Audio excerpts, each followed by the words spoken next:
విజయరామారావు గారు మీరు కూడా మొదటి నుంచి కేసీఆర్ను దగ్గరుండి చూసిన వ్యక్తి, బీఆర్ఎస్ పార్టీ శాసనసభాపక్ష నేత. మీ తర్వాత ఈటెల రాజేందర్ అయ్యారు, మంత్రిగా పనిచేశారు, వైఎస్ క్యాబినెట్లో మంత్రిగా కూడా పనిచేశారు బీఆర్ఎస్ తరఫున, అప్పుడు టీఆర్ఎస్ తరఫున. ఏంటి అంటే ఇప్పుడున్న బీఆర్ఎస్ పరిస్థితికి మీరు ఖమ్మం జిల్లాలో ఇప్పుడు ఇన్ఛార్జిగా బీజేపీ నాయకుడిగా పనిచేస్తున్నారు, ఏమనిపిస్తుంది మీకు? బీఆర్ఎస్ ఈ పరిస్థితికి కారణం ఏంటి? మళ్ళీ పుంజుకునే అవకాశాలు ఏం లేవా? అంటే కేసీఆర్ చాలాసార్లు ఫీనిక్స్ పక్షి లాంటి వాడు ఎక్కడి నుంచైనా లేస్తాడనే ఒక చర్చ, ఒక ప్రచారం కేసీఆర్పై చాలా ఉంది. మీకేమనిపిస్తుంది ఇప్పుడు?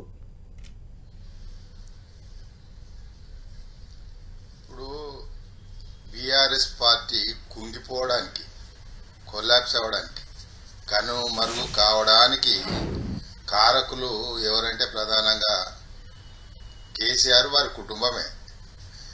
కానీ పార్టీ నిర్మాణంలో టీఆర్ఎస్ పార్టీ ఆవిర్భావ సందర్భంగా భావజాలాన్ని అందించిన వ్యక్తులు ఎవరైతే ఆ రోజు ఒక నిజాయితీతో, ఒక నిబద్ధతతో తెలంగాణ రావాలని సుదీర్ఘమైన ఆకాంక్షతో 69 ముందు ఉన్నటువంటి ఉద్యమకారులు అందరూ వాళ్ళ భావజాలంతో, తదనంతరం వచ్చినటువంటి యువతరము ఆ భావజాలాన్ని అందుకొని తెలంగాణ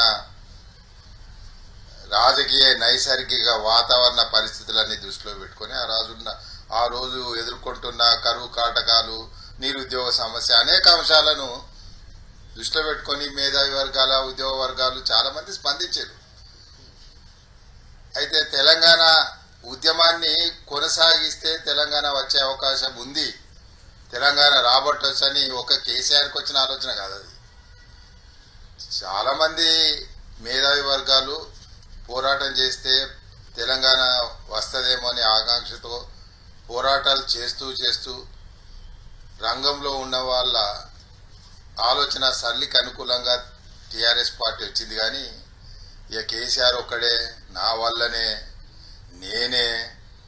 నేనే టీఆర్ఎస్ పార్టీ ఏర్పాటు చేసినోడిని, నా ఆలోచనతోటే వచ్చింది, నేను లేకపోతే ఈ ఆలోచన లేదు, ఈ రాజకీయ పార్టీ ఆవిర్భావానికి అవకాశమే లేదు, అనేక రకాల చెప్పిండు.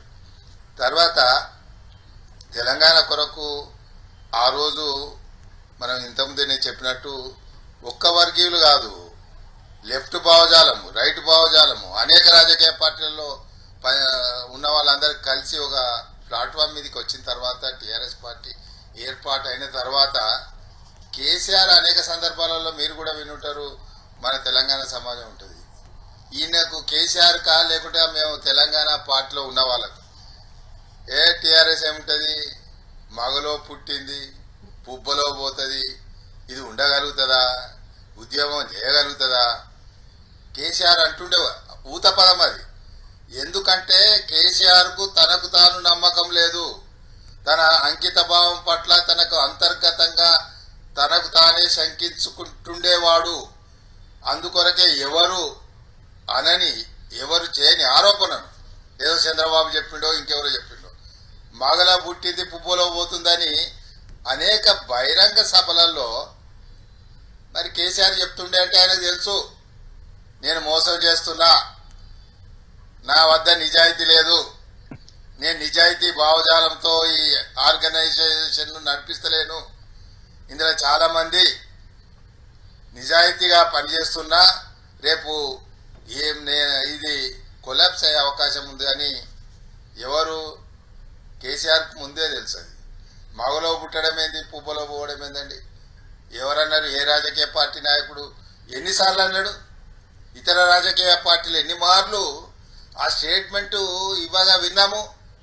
కానీ కేసీఆర్ మాత్రం అనేక సభలలో, అనేక సందర్భాలలో తనకు తాను ఎలివేట్ చేసుకునేందుకు చుట్టూ ఏదో శత్రువులు ఉన్నట్టు, మోసకారులు ఉన్నట్టు, తనే అసలైన సిసలైన నిజాయితీ పరుడైనట్టు మాట్లాడుతున్న కేసీఆర్ మరి నిజంగా తెలంగాణ రావడానికి ఇంకోటి నా వల్లనే వచ్చింది, టీఆర్ఎస్ పార్టీ ఆ కుటుంబమే తెలంగాణ తెచ్చింది, లేదా కాంగ్రెస్ పార్టీ సోనియా గాంధీ వల్లనే వచ్చింది, సోనియా గాంధీ లేకుంటే రాదు అని ఎవరికి వాళ్ళు చెప్పుకుంటున్నారు కదా.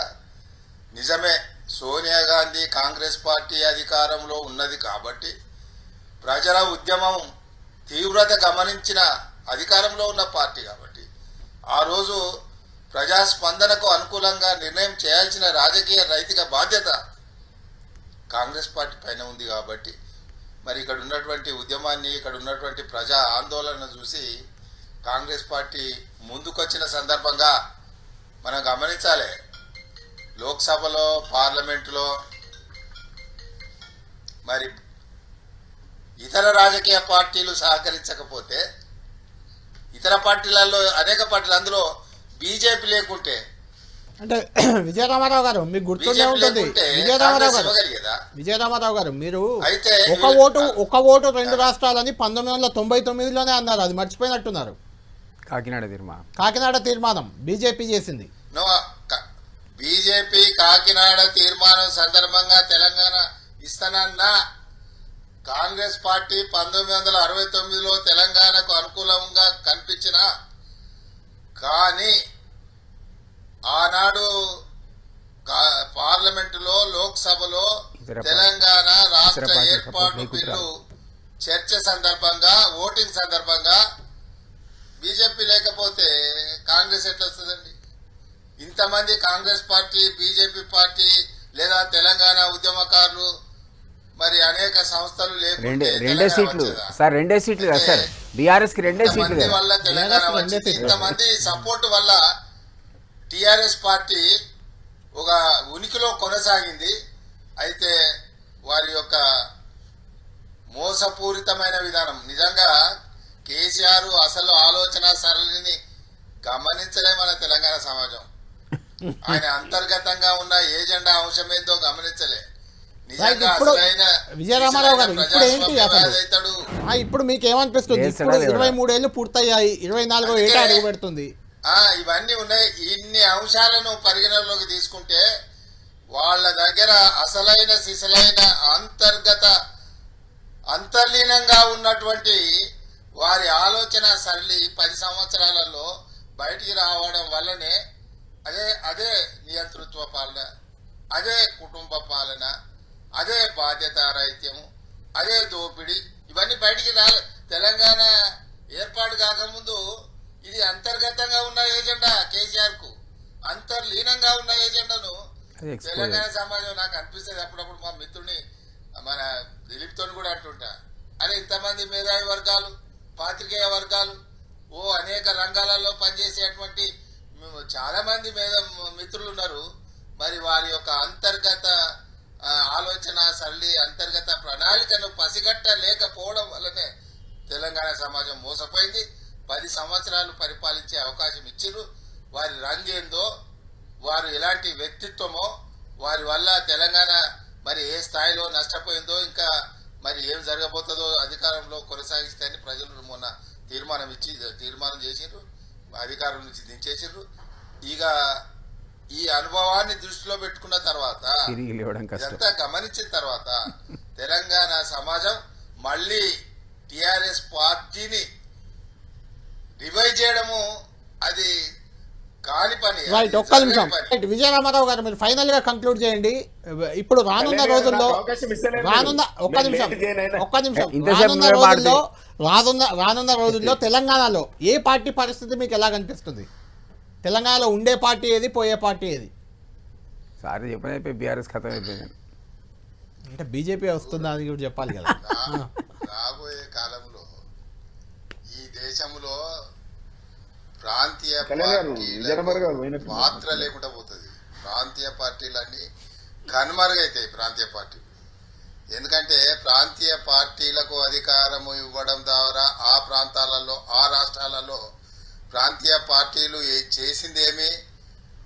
విజయరామారావు గారు, దీన్ని నేను కొంచెం ఒక చిన్న అబ్జెక్షన్, ఒక్క నిమిషం.